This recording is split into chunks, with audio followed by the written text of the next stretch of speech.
Assalamualaikum warahmatullahi wabarakatuh. Selamat malam para pejuang PPG di tanah air. Berjumpa kembali dengan soal pretest PPG.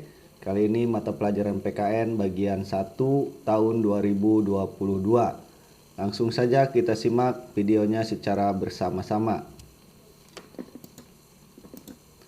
Soal nomor 1. Prinsip pembelajaran PPKN. Salah satunya adalah reactive teaching. Di bawah ini adalah ciri guru yang reaktif kecuali A. Menjadikan siswa sebagai pusat kegiatan belajar. B. Menggunakan media pembelajaran di lingkungan sekitar. C. Selalu berupaya membangkitkan motivasi belajar siswa. Dan D. Mengulangi materi atau metode pembelajaran yang membuat siswa bosan. Jawabannya adalah D. Mengulangi materi atau metode pembelajaran yang membuat siswa bosan. Soal nomor 2. Karakteristik, ciri-ciri, tanda-tanda, perbuatan atau respon yang harus dapat dilakukan atau ditampilkan oleh peserta didik untuk menunjukkan bahwa peserta didik yang bersangkutan telah mampu mencapai kompetensi dasar pada mapel PPKN. Merupakan pengertian dari A. Penilaian pada mapel PPKN. B. Hasil belajar pada mapel PPKN. C. Tujuan pada mapel PPKN. Dan D. Indikator pada mapel PPKN. Jawabannya adalah D. Indikator pada mapel PPKN.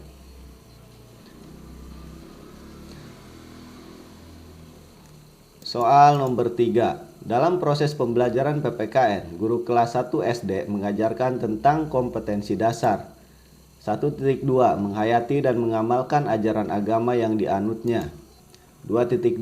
Menunjukkan sikap bertanggung jawab, rasa ingin tahu, jujur, dan perilaku peduli. 3.2. Mengidentifikasi aturan yang berlaku dalam kehidupan sehari-hari di rumah. 4.2. Menceritakan kegiatan sesuai dengan aturan yang berlaku dalam kehidupan sehari-hari di rumah. Maka rumusan indikator yang relevan dengan KD di atas, kecuali A. Mensyukuri kebesaran Tuhan dengan adanya aturan dalam kehidupan sehari-hari. B. Menunjukkan sikap tanggung jawab, teliti, jujur, dan perilaku peduli kepada orang lain.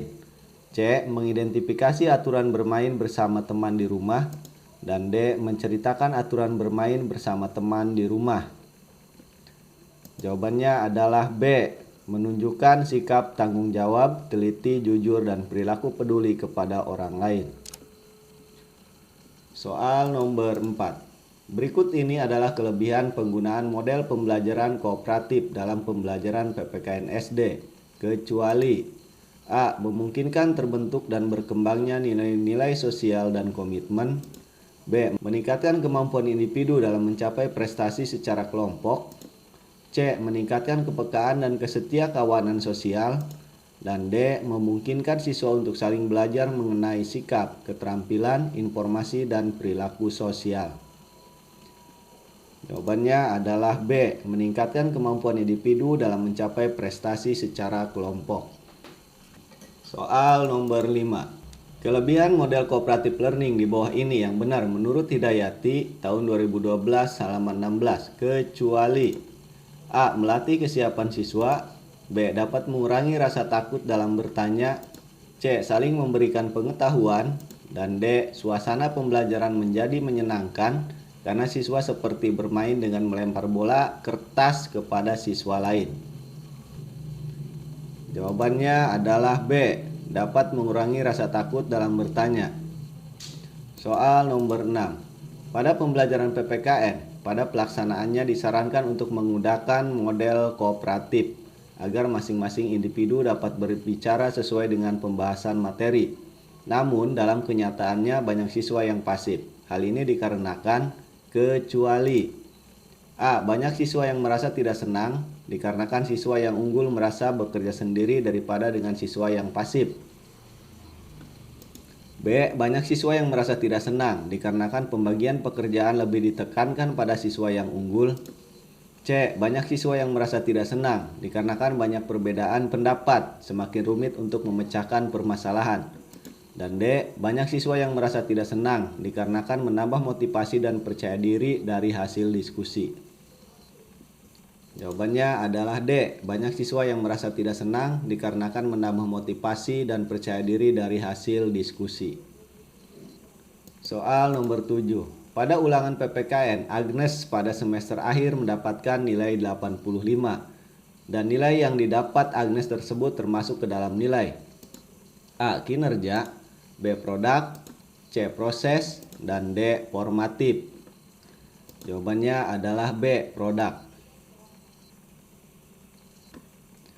Soal nomor 8. Perhatikan pernyataan-pernyataan di bawah ini. 1. Mempertanyakan kepada diri sendiri mengapa permasalahan belajar bisa terjadi di kelasnya. 2. Merenungkan dampak dari tindakan-tindakan yang sudah dilakukan selama ini. 3. Merencanakan berbagai alternatif tindakan yang mungkin dapat dilakukan. Dari pernyataan di atas yang merupakan pengertian refleksi adalah A. 1 dan 2 benar, B. 1 dan 3 salah, C. 2 saja yang benar, dan D. Semua benar. Jawabannya adalah D. Semua benar. Soal nomor 9. Segala tingkah laku dan perbuatan bangsa Indonesia menjadi ciri khas bangsa Indonesia. Pernyataan tersebut merupakan fungsi Pancasila sebagai A. Jiwa bangsa Indonesia, B. Kepribadian bangsa Indonesia, C. Janji luhur bangsa Indonesia, dan D. Cita-cita bangsa Indonesia. Jawabannya adalah B. Kepribadian bangsa Indonesia. Soal nomor 10. Dalam hal menyaring budaya asing, maka kedudukan Pancasila berfungsi sebagai A. Perjanjian luhur bangsa, B. Etika hidup bangsa, C. Filsafat hidup bangsa, dan D. Jiwa dan kepribadian bangsa. Jawabannya adalah D. Jiwa dan kepribadian bangsa. Soal nomor 11. Jelaskan kedudukan dan fungsi Pancasila sebagai dasar negara. A. Sebagai pandangan hidup sebuah bangsa, B. Kesatuan yang tidak terpisahkan, C. Pedoman hidup, dan D. Semua benar. Jawabannya adalah A. Sebagai pandangan hidup sebuah bangsa. Soal nomor 12. Pancasila sebagai landasan dalam menjalankan pemerintahan negara, berarti Pancasila berfungsi sebagai A. Ideologi negara, B. Pandangan hidup bangsa, C. Kepribadian bangsa, dan D. Dasar negara. Jawabannya adalah D. Dasar negara. Soal nomor 13. Berikut ini contoh penerapan Pancasila sebagai dasar negara di dalam kehidupan sehari-hari, kecuali A. Udin rajin melaksanakan sholat 5 waktu, B. Kepala Desa Maesa melakukan musyawarah untuk merencanakan kegiatan HUT RI, C. Tono bersikap apatis ketika warga lainnya melaksanakan kerja bakti, dan D. Hakim memutus suatu perkara dengan tidak berat sebelah. Jawabannya adalah C. Tono bersikap apatis ketika warga lainnya melaksanakan kerja bakti. Soal nomor 14. Hubungan sila 1 Pancasila dengan kehidupan beragama di Indonesia. A. Membatasi setiap orang dalam beragama, B. Menjamin penduduk untuk memeluk agama masing-masing dan beribadah menurut agamanya, C. Membeda-bedakan tiap agama, dan D. Anarkis dengan agama lain. Jawabannya adalah B. Menjamin penduduk untuk memeluk agama masing-masing dan beribadah menurut agamanya. Soal nomor 15. Arti dan makna sila pertama Pancasila di bawah ini, kecuali A. Mengandung arti pengakuan adanya kuasa prima atau sebab pertama, yaitu Tuhan Yang Maha Esa. B. Menjamin berkembang dan tumbuh suburnya kehidupan beragama. C. Bertoleransi dalam beragama. Dalam hal ini toleransi ditekankan dalam beribadah menurut agamanya masing-masing, karena pada dasarnya semua agama itu sama dalam segala hal. Dan D. Negara memberi fasilitator bagi tumbuh kembangnya agama dan iman warga negara dan mediator ketika terjadi konflik agama. Jawabannya adalah C. Bertoleransi dalam beragama. Dalam hal ini toleransi ditekankan dalam beribadah menurut agamanya masing-masing, karena pada dasarnya semua agama itu sama dalam segala hal. Soal nomor 16. Toleransi dalam kehidupan antar umat beragama berarti A. Tersedianya tempat beribadah bagi semua umat beragama dan berdekatan. B. Persebaran agama dapat dilakukan kepada siapa saja dan di mana saja.